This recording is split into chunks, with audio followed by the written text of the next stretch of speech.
오늘 우리에게 주시는 말씀은 사무엘상 5장 1절에서 12절까지의 말씀입니다. 사무엘상 5장 1절에서 12절까지의 말씀, 우리 한 절씩 교독하며 말씀을 보겠습니다. 블레셋 사람들은 하나님의 궤를 빼앗아서 에베네셀에서 아스도스로 가져갔다. 블레셋 사람들은 하나님의 궤를 다곤 신전으로 가지고 들어가서 다곤 신상 곁에 세워 놓았다. 그 다음날 아스돗 사람들이 아침에 일찍 일어나서 보니 다곤이 주님의 궤 앞에 엎어져 땅바닥에 얼굴을 받고 있었다. 그들은 다곤을 들어서 세운 다음에 제자리에 다시 가져다 놓았다. 그 다음날도 그들이 아침 일찍 일어나서 가보니 다곤이 또 주님의 궤 앞에 엎어져서 땅바닥에 얼굴을 받고 있었다. 다곤의 머리와 두 팔이 부러져서 문지방 위에 나뒹굴고 있었다. 다곤의 몸통만 남아 있었다. 그래서 오늘날까지도 다곤의 제사장들과 다곤 신전에서 예배하는 사람들은 아스돗에 있는 다곤 신전에 들어갈 때에 문지방 위를 밟지 않고 넘어서 들어간다. 주님께서 아스돗 사람들을 무섭게 내리치셨다. 주님께서 그들에게 악성 종양생을 내리셔서 아스돗과 그 지역 사람들을 망하게 하셨다. 아스돗 사람들이 이것을 보고 이스라엘 신이 우리와 우리의 신 다곤을 무섭게 내리치니 그 신의 궤를 우리가 있는 곳에 두어서는 안 되겠다고 말하면서 사람을 보내어 블레셋 통치자들을 모두 불러 모아놓고 이스라엘의 신의 궤를 어떻게 해야 좋을지를 물었다.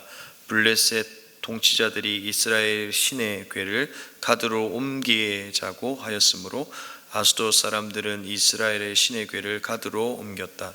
아스돗 사람들이 그 궤를 가드로 옮긴 뒤에 주님께서 또 그 성읍을 내리셔서 사람들이 큰 혼란에 빠졌다. 주님께서 그 성읍의 사람들을 어린아이와 노인이나 할 것 없이 모두 쳐서 악성 종양이 생기게 하셨다. 그러자 그들이 하나님의 궤를 에그론으로 보냈다. 그러나 하나님의 궤가 에그론에 이르렀을 때에 에그론 주민들은 아스돗 사람들이 이스라엘 신의 궤를 우리에게로 가져와서 우리와 우리 백성을 죽이려고 한다면서 울부짖었다.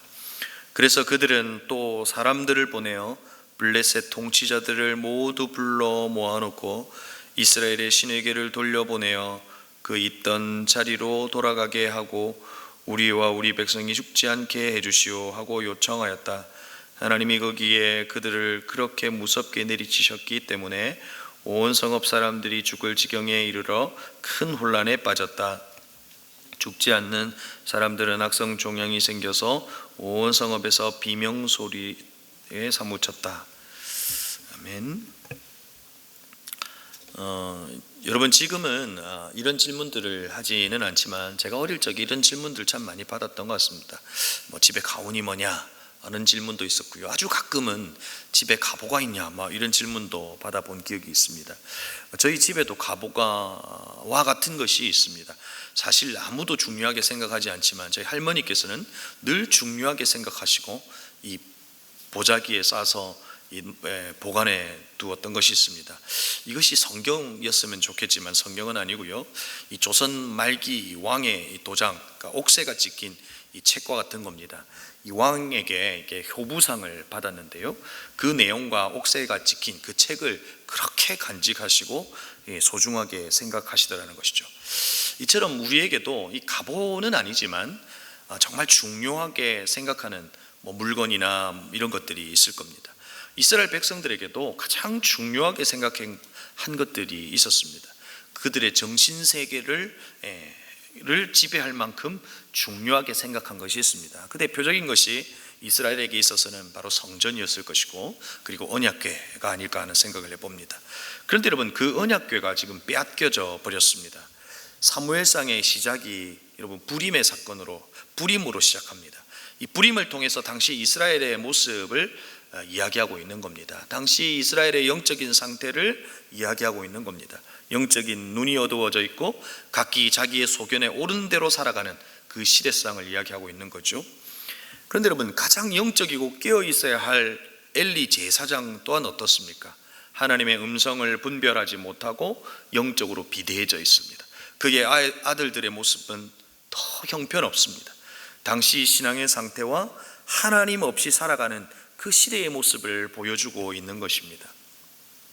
근데 바로 이때 이스라엘은 이 전쟁을 치르게 됩니다. 블레셋이 쳐들어왔고 이들은 이 아벡이라고 하는 곳에서 전쟁을 치르고 패배하고 맙니다. 그 패배하고 난 이후에 이 패잔병들이 진으로 돌아와서 돌아오는 것을 보게 되죠. 그래서 당시 장로들이 이 장면을 보고 장로들이 이제 모였습니다. 그러면서 내린 결정이 무엇이었습니까? 실로에 가서 주님의 언약궤를 우리에게로 모셔다가 우리 한가운데 있게 하여 우리 원수의 손에서 구하여 주시도록 하자. 언약궤로 전쟁을 치르겠다는 겁니다. 여러분, 이들의 판단이 잘못된 것처럼 보이지는 않습니다. 왜 그렇게 생각할 수 있습니까? 언약궤를 메고 여호수아는 요단강을 건넜고 언약궤를 몰고 돌았던 그 여리고가 무너졌습니다. 하나님의 임재를 나타내는 이 언약궤를 선택한 장로들의 선택은 믿음의 선택인 것처럼 보입니다. 하지만 앞에서 언급한 일들은 하나님의 말씀에 순종하여 그들에게 일어난 사건들입니다. 하나님의 말씀하셨고 그 말씀에 순종하여 언약궤를 앞세울 때 일어났던 일입니다. 다시 말해 하나님께 물었고 하나님께서 말씀하시는 그 말씀에 순종할 때, 그리고 그것을 신뢰하여 나아갈 때 일어났던 일입니다. 그런데 이들의 장로들의 이 선택을 볼 때는 탁월한 선택처럼 보이지만, 믿음의 선택처럼 보이지만 사실상 이들은 언약궤를 이용하려고 한 것입니다. 하나님의 임재를 이용하려고 한 것입니다. 하나님을 이용하려고 한 것입니다. 여러분, 그 결과가 어떻습니까? 언약궤는 빼앗겼고 엘리의 두 아들 홈리와 비나스는 죽음을 맞이하게 됩니다. 언약궤가 빼앗겼다는 소식에 엘리 제사장도 의자에 넘어져서 죽게 됩니다. 어느 때보다 가장 어두운 이스라엘을 지금 우리는 보고 있는 겁니다. 그리고 그 언약궤는 빼앗겨 블레셋 진영 아스돗이라고 하는 곳으로 가져갑니다. 그리고 그 언약궤를 다곤 신전 옆에다가 두고 있는 모습을 보게 됩니다. 여러분, 우리는 이 장면 속에서 두 가지의 의문을 해결해야 합니다. 첫 번째는 다곤이라고 하는 신은 도대체 어떤 신인가 하는 것입니다. 다곤은 머리와 손은 사람 모습이고요, 하반신은 물고기 형상을 한 블레셋 족속의 주신입니다. 농사를 주관하고 번영의 신으로 그들에게 번영을 줄 것이라고 늘 그들이 신봉하고 있었던 신입니다. 두 번째 해결해야 될 의문은 왜 다곤 신전 옆에 두었냐 하는 것입니다. 여러분, 우리가 이미 알고 있다시피 당시의 전쟁은 국가를 후결하는 신들의 전쟁으로 간주했습니다. 블레셋은 그 신과의 전쟁에서 이겼다는 겁니다. 그들의 주신이었던 이 다곤 신 옆에다가 두는 것으로 그들의 신이 더 힘이 세다, 우리는 이겼다 하는 것을 사실상 보여주려고 했던 것입니다. 그런데 여러분, 그 다곤 신전에서 어떤 일이 벌어집니까? 그 다음날 다곤 이 하나님의 궤 앞에서 얼굴을 받고 있는 모습을 보고 있습니다. 다시 세워놓았지만 다시 엎어져 이 여러 동강이가 나고 굴러다니는 그 모습을 보게 되는 것이죠. 이어 벌어진 일이 또한 무엇입니까? 이들에게 재앙이 사람들에게 옮겨지는 것을 보게 됩니다. 악성 종양이 사람들에게 내리는 것을 보게 됩니다. 블레셋 지도자들이 모여서 결정을 내립니다. 그들의 결정이 어떤 것이었습니까? 언약궤를 아스돗에서 가드라고 하는 곳으로 옮겨 놓자는 겁니다. 그런데 여러분, 가드로 옮겨 놓았을 때 또한 어떤 일이 벌어집니까? 바로 아스돗에서 일어났던 그 동일한 일들이 그들에게 벌어지고 있는 겁니다. 악성 종양이 생깁니다. 백성들의 탄식 소리는 커져갑니다. 그러자 이들은 언약궤를 이제는 에그론으로 옮기게 되는 것을 보게 됩니다. 에그론에 살고 있던 백성들이 바로 이 언약궤가 그 에그론 근처에 올 때 그들이 뭐라고 소리쳐 외칩니까? 아스돗 사람들이 이스라엘의 신의 궤를 우리에게로 가져와서 우리와 백성을 죽이려 한다라고 외치고 있습니다. 이 언약궤가 우리 가운데 오면 동일하게 아스돗에서 가드에서 죽었던 것처럼 우리도 죽게 된다는 겁니다. 그러지 말라는 겁니다. 그래서 통치자들이 모여서 이야기를 나눕니다. 이스라엘 언약궤를 있던 자리로 돌아가게 하고 우리 백성을 죽지 않게 해주자라고 하는 그 결론에 다다르게 되는 거죠. 그것이 오늘 우리가 보고 있는 이 성경의 말씀입니다. 여러분, 그런데 여러분, 이 장면을 보면서 무엇을 느끼십니까? 아무런 시대 속에 하나님의 살아계심을 믿지 않고 살아가던 시대에 오히려 이스라엘 백성들이 아닌 다른 백성들을 통해서 하나님의 능력이 나타나고 있는 것을 보게 됩니다. 물론 심판의 형태였지만 나타나고 있는 것을 보게 됩니다. 여러분, 저는 이 장면을 보면서 이 신약 성경의 한 부분이 생각이 났습니다. 여러분, 예수님께서 이 땅 가운데 오셔서 예수님 스스로를 자기 증명해 보이시면서 두루 다니셨습니다. 그런데 여러분, 마가복음 5장에서 예수님께서 그라사에 있는 귀신 들린 이를 만나게 됩니다. 여러분, 예수 그리스도를 아무도 알지 못했을 그때 누가 알아본 겁니까? 귀신이 알아보면 뭐라고 말했습니까? 지극히 높으신 하나님의 아들 예수, 나와 당신이 무슨 상관이 있나이까? 원하건대 하나님 앞에 맹세하고 나를 괴롭히지 마옵소서 하니, 여러분, 예수 그리스도를 귀신이 먼저 알아본 겁니다. 오늘 블레셋 사람들도 악성 종양으로 고통 가운데 있으면서 사실상 하나님의 명확한 그 존재에 대한 의미나 존재를 알 수 없었지만 그 이스라엘의 신이 있다는 것을 그들이 알게 된 겁니다. 그래서 그들이 괴에 대하여 어떤 표현을 사용하고 있습니까? 그들이 하나님의 괴라고 하는 표현에서 이제 이스라엘의 신의 괴라고 하는 표현으로 바꾸어 쓰고 있는 것을 보게 됩니다. 그들에게 임한 재앙으로 무언가 있다 하는 것을 그들이 느낀 것입니다. 정작 이스라엘은 알지 못한 채 이들의 재앙의 소식을 그들은 들었을 겁니다. 그런데 여러분, 오늘 우리가 이 성경을 통해서 보는 실질적인 비극은 무엇입니까? 전쟁에서 실패한 것일까요? 그리고 오늘 우리가 보고 있는 이 말씀을 통해서 깨달아야 하는 것이 무엇이고 깨닫는 것이 무엇입니까? 하나님의 언약궤는 능력이 있다 하는 것을 깨달아야 합니까? 하나님은 하나님의 백성을 보호하시고 하나님의 언약궤가 있는 곳마다 하나님께서 사람들을 치시면서 이스라엘 백성들의 편에 있다, 이런 것을 우리가 깨달아야 할까요? 아니면 하나님의 언약궤가 다시금 이스라엘에게로 돌아가는 것을 보며 우리는 기뻐해야 할까요? 우리는 이 장면 속에서 하나님에 대한 지식이 없다는 것이 이처럼 비참할 수 있다는 것을 깨달아야 합니다. 하나님을 전쟁에 이용하려고 했던 이스라엘 아닙니까? 제사장은 영적으로 어두워 하나님의 바른 말씀을 가르치지 못했고 하나님을 다른 민족의 우상과 동일하게 생각했던 그들이 하나님을 향한 하나님에 대한 지식의 전부였습니다. 오히려 번영하고 있는 다른 나라를 보면서 다른 신들을 우월하게 생각했던 것이 그들이었다는 것입니다.